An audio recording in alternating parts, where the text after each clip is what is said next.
अस्सलाम वालेकुम viewers, Ghulam Mustafa Islam state and builders के प्लेटफॉर्म से बहरिया टाउन कराची की करंट मार्केट को डिस्कस करने के लिए मेरे साथ मौजूद हैं सैफुल्लाह साहब। अस्सलाम वालेकुम सर। वालेकुम अस्सलाम। कैसे हैं आप? अल्हम्दुलिल्लाह जनाब। अभी पिछले 1.5-2 साल का जो भी टर्नओवर गुजर चुका है उसको लेके आज हम देखते हैं तो काफ़ी सारी पॉजिटिविटी भी है, इंडिकेशंस भी काफ़ी सारी पॉजिटिव हैं।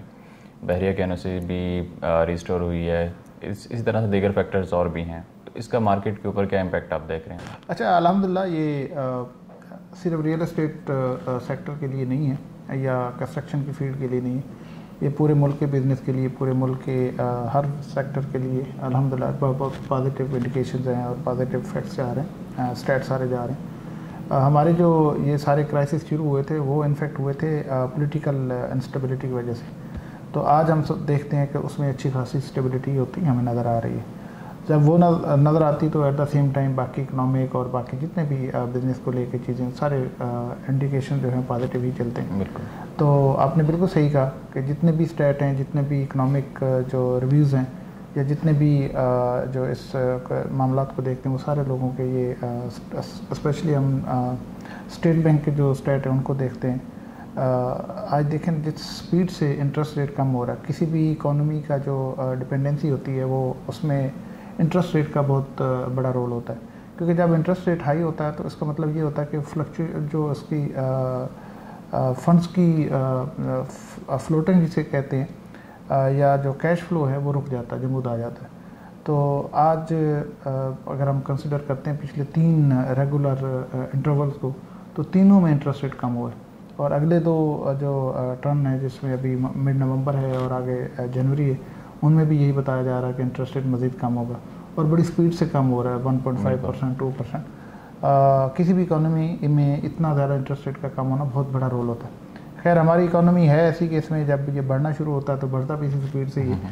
तो बहरहाल ये इंटरेस्ट रेट कम होने का मतलब ये है कि जो कैश है वो उसका जिसे कहते हैं कि जमूद था या जिसे हम कहते हैं कि कैश फ्लो नहीं था, तो वो दोबारा जिसे कहते हैं मार्केट में आएगा, वो हर बिज़नेस में आएगा और सिर्फ रियल एस्टेट में नहीं जाएगा, बाकी भी जितने बिजनेसेस हैं जहाँ काम नहीं हो रहा है या बिजनेसेस नहीं हो रहे, तो वो एक फ़्लो आएगा और उस फ्लो की वजह से हमारी फील्ड जिसे रियल एस्टेट है ये भी इसमें बहुत बड़ा बूम आने के चांसेस हैं।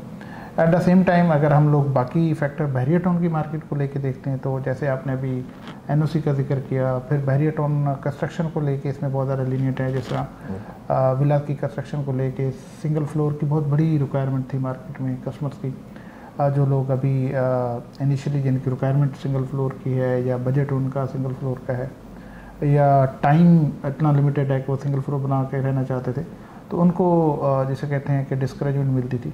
आज अल्हम्दुलिल्लाह उनको भी अगर हम देखते हैं बहरिया टाउन ने अलाउ कर दिया। इसके बाद बाकी जो बहरिया टाउन के SOPs हैं, बाइलाज हैं, उनमें काफ़ी ज़्यादा लिनेंसी शो कराई है। इनफैक्ट फ्रेंडली मार्केट होगी काफ़ी बहरिया टाउन की। और एट द सेम टाइम हम लोग लीज़ की भी आवाज़ सुन रहे हैं। अच्छा, मैं आपको एक बात बताऊं, ये जो लीज़ है या जो NOC है, इनसे किसी भी क्लाइंट को इनफैक्ट डायरेक्टली कोई लेना देना नहीं। फॉर एग्जांपल लीज़ जब आएगी तो ऐसा नहीं कि सारे लोग उसको लीज़ करा रहे होंगे प्रॉपर्टी को। मैक्सिमम कितने लोग होंगे, जो मेरा एक्सपीरियंस कहता है वो शायद 5 to 10% मैक्सिमम लोग होंगे जो लीज़ की तरफ जाएंगे, ये भी ज़्यादा फिक्र बताया। लेकिन लीज़ जो है ना वो एक ऐसी जिसे कहते हैं पॉजिटिविटी है, एक ऐसे मेंटल सेटिस्फेक्शन है। इसी तरह NOC जो है जब ये कैंसिल हुआ था उससे पहले किसी को पता ही नहीं था कि बहरिया टाउन के पास NOC है भी सही या यस NOC का रोल क्या है। या जब कैंसिल हुआ उसके बाद हमने देखा कि बहरिया टाउन के ऑपरेशन पे उस NOC का हमने कोई ज़रा भर भी इम्पैक्ट नहीं देखा। और आज अगर NOC आ गया है तो इस NOC का ऑपरेशन पे कोई बहुत बड़ा इम्पैक्ट हमें तो नहीं नज़र आ रहा किसी भी तरह का।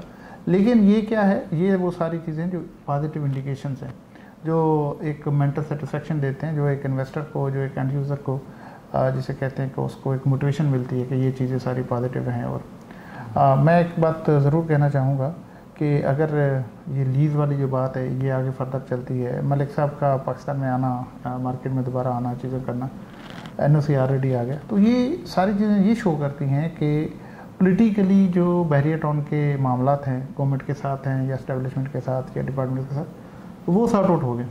अगर वो सॉर्ट आउट हो गए हैं तो आज अगर मार्केट में रेट्स कम हैं, जैसे मैंने अभी आपसे बात की, तो वो इन्फ्लेशन का तो उसके ऊपर इम्पैक्ट पड़ा है, पॉलिटिकली और इकोनॉमिक फैक्टर का भी वो इम्पैक्ट पड़ा है, लेकिन उसमें कहीं ज़्यादा जो है ये एनओसी को लेके और मलिक साहब और डिपार्टमेंट्स के रिलेशन चीज़ें इनको लेके पड़ा।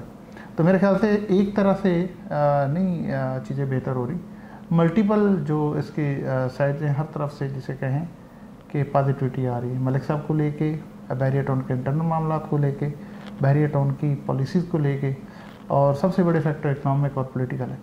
तो अल्हम्दुलिल्लाह इसमें कोई शक नहीं, सारे इंडिकेटर बहुत पॉजिटिव है। और आज इन सारे इंडिकेटर्स की वजह से हमारे जो क्लाइंट्स हैं, हमारे जो बायर हैं, हमारे सेलर्स हैं, या जितने भी स्टेक होल्डर हैं, उनके अंदर भी बहुत ही पॉजिटिविटी है, एक जिसे कहते हैं रोशनी नज़र आ रही है। बिल्कुल। एट द सेम टाइम इस बहरिया टाउन के अंदर आज एक और बहुत पॉजिटिव जिसे कहते हैं इंडिकेशन भी है और पॉजिटिविटी भी है, वो ये कि रेट इतने कम है कि किसी भी बंदे को ये बहुत ज़्यादा अट्रैक्ट करते हैं। और सिर्फ वही है कि उसको अगर ये इस चीज़ की श्योरिटी मिलती है कि प्रोजेक्ट का कोई इशू नहीं है और मलिक साहब का कोई इशू नहीं है, और इसके एनओसीज़ को लेके, लीज़ को लेके, या बाकी जो SBCA के अप्रूवल्स हैं या इस तरह के मामला हैं या सुप्रीम कोर्ट के केसेस हैं, अगर वो कोई इशूज़ नहीं है या वो इशूज़ हैं तो वो सॉर्ट आउट होते हैं, तो ये रेट भी एक बहुत बड़ी अट्रैक्शन है।